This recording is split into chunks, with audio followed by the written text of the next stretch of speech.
ആലപ്പുഴ ജില്ലാ സ്കൂൾ കലോത്സവ വേദിയിലെത്തി നടനും കോമഡി താരവുമായ ഷാജി മാവേലിക്കര. കായംകുളത്ത് നടന്ന കലോത്സവ വേദിയിലാണ് ഷാജി എത്തിയത്.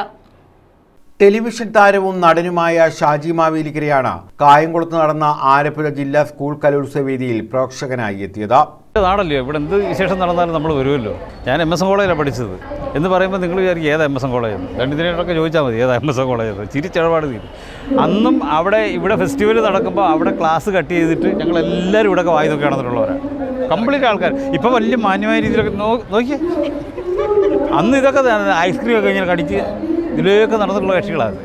അപ്പോൾ ഈ കലോത്സവം ഇതുപോലുള്ള വേദികളിലൂടെയാണ് ഞാനും വെച്ച് വന്നത്. വേദികളിലൂടെ എന്ന് പറഞ്ഞാൽ ഞാനന്ന് പാട്ട് പാടുമായിരുന്നു, കവിത ആലപിക്കുമായിരുന്നു, പിന്നെ ഇച്ചിരി മൃദംഗം വായിക്കുന്ന ഒരു അസുഖം ഉണ്ടായിരുന്നു. അപ്പോൾ അങ്ങനെയൊക്കെ കുറേ കാര്യങ്ങളൊക്കെ ചെയ്യുമായിരുന്നു. ഞാൻ ജില്ലാതലത്തിൽ പോയി, ലൈറ്റ് മ്യൂസിക്കിന് മാത്രം സ്റ്റേറ്റിൽ പോയി, ഒന്നും കിട്ടിയില്ല.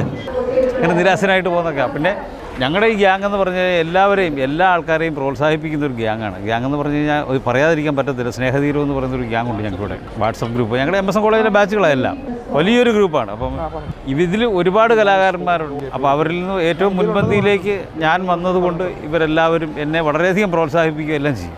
അപ്പോൾ അങ്ങനെ ഞങ്ങളെല്ലാം കൂടെ ഒത്തൊരുമിച്ച് വന്നതാണ് ഇവിടെ കലാപരിപാടിയൊക്കെ കാണാമെന്ന് വിചാരിച്ചു. ഇപ്പോൾ ഈ മിമിക്രി നടക്കുന്ന സ്റ്റേജിലാണ് ഇപ്പോൾ ഞങ്ങളിരുന്നത്. മിമിക്രി മത്സരം കാണാനായാണ് അദ്ദേഹം എത്തിയത്.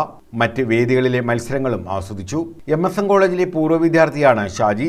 കോളേജിലെ പൂർവ്വ വിദ്യാർത്ഥി ഗ്രൂപ്പായ സ്നേഹതീരത്തിന്റെ ഭാഗമായാണ് സുഹൃത്തുക്കൾക്കൊപ്പം ഷാജി എത്തിയത്. റസിയ സലീം, ബിജു വി, ബിനീഷാർ, മനു രാമചന്ദ്രൻ, ശ്രീജി ജയപിള്ള, ഹഫീസ്, റംലത്ത, ശ്രീനിവാസൻ, ഷാജി ജലാൽ, ഓമനക്കുട്ടൻ തുടങ്ങിയവരും അദ്ദേഹത്തിനൊപ്പം ഉണ്ടായിരുന്നു. News bureau, Kayamkulam.